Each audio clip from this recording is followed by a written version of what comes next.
Well, hi everybody. It's start of turn one as the Central Powers have kicked off the war. What is kicked down here to the Austrian-Hungarian Empire? Their forces came across the border here and hit the unit that was there and just obliterated it, kicked them out of there, and they advanced here. There was a unit here. They kicked across the border and smashed it there, eliminated the unit here in Serbia.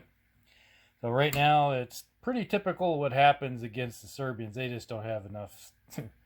Their troop quality is pretty pathetic even against the Austro-Hungarians. So it's a force that the Austro-Hungarians can beat on. And Austrian-Hungarians are sort of on par with the Russians for troop quality.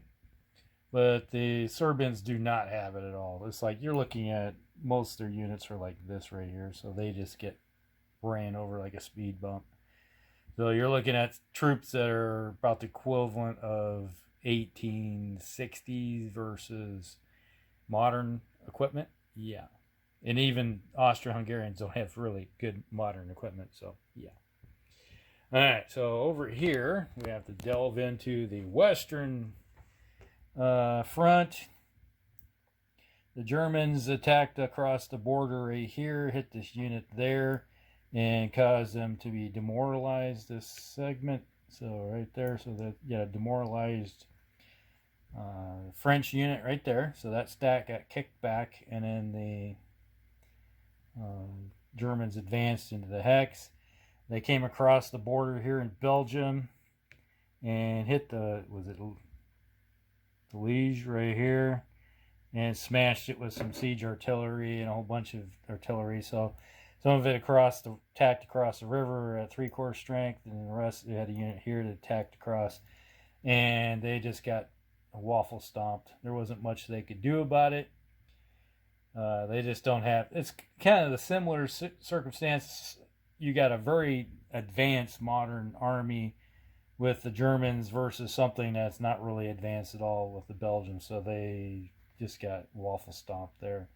So on the Western front, there was some minor success here and a big success right there. So that is the Western front. Now on the Eastern front, over here, you got the Austrians go, yeah, we're kind of outnumbered right here. So what they did was they fell back along this rail line right here and just kind of shoring up their lines at the moment just to, well, try to maintain some defensive perimeter right here, keep them out, keep the Russians at bay in a defensive war.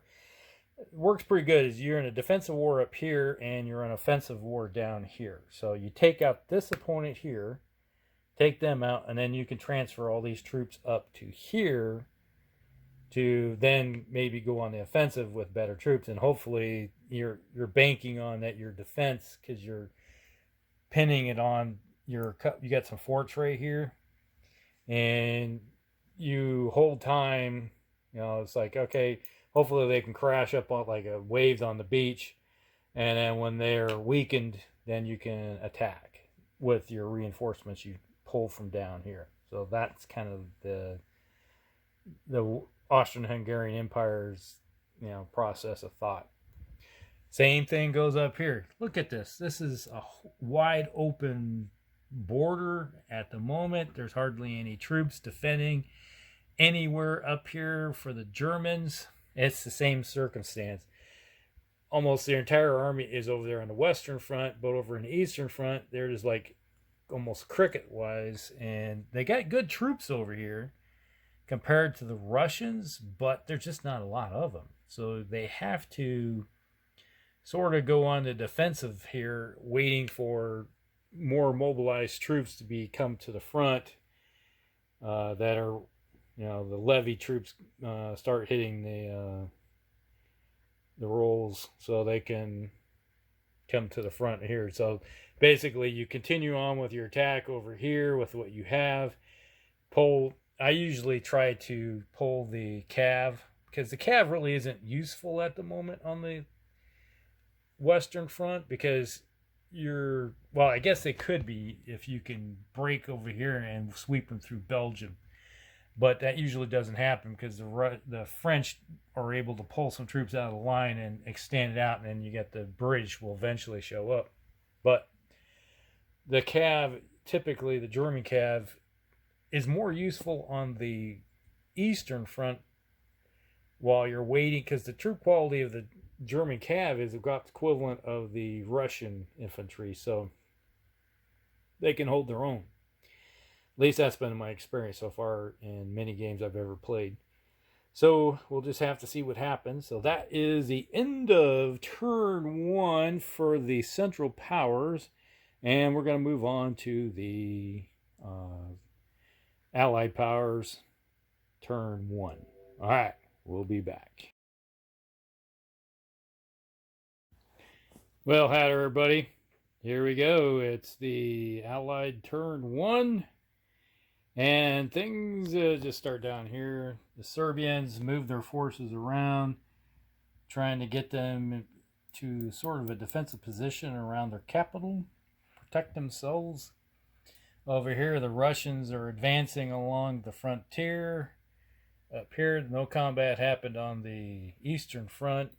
Because on turn 1, the most you can move, I think, is one hex. So yeah, it's like a half a turn type of deal, so you can move 1. So that's pretty much limits how fast somebody can move in the first turn. Over here, things got bloody, really bloody. All right, so the Germans had advanced here into this hex here. The French, for some reason, can't advance into Belgium beyond this hex. So they advanced in here, got into a combat skiff right here against these Germans, and got an exchange. So a whole chunk of French disappeared along with an entire stack of Germans. Which kind of hurts the Germans a little bit, but I think it's more hurting the French in the long run because they just had a whole bunch of their northern flank just disappear. Alright, they attacked here and got another, well, at least this one wasn't a full exchange, it was a half exchange, but they took out the German unit that was right there, kind of split these two armies apart. And that's the result of that. So, but, you know, it is what it is. So there is some casualties that happened there. I still think the French came out on the short end of the stick. As you can see here, the English have moved across the channel. They got their troops coming in across. So eventually they're going to make it into the game. But the Butcher Bill, we have, here's the Butcher Bill. Well, you're looking at some dead units here. Not good. So right now it's 7 dead units for the Central Powers for the Germans. And over here we have some dead Belgians, we got some dead Serbians, and a nice chunk of dead Frenchmen.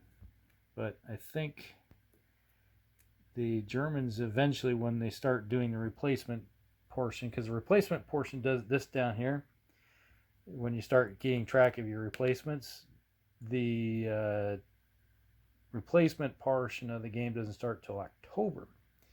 So if you start stacking the dead like cordwood, it takes a long time to recover from such a thing, especially when you're looking at how many replacements the armies get. So at the moment, it's, even though the Germans lost this, they pretty much can replace almost in one turn. They can replace this right here.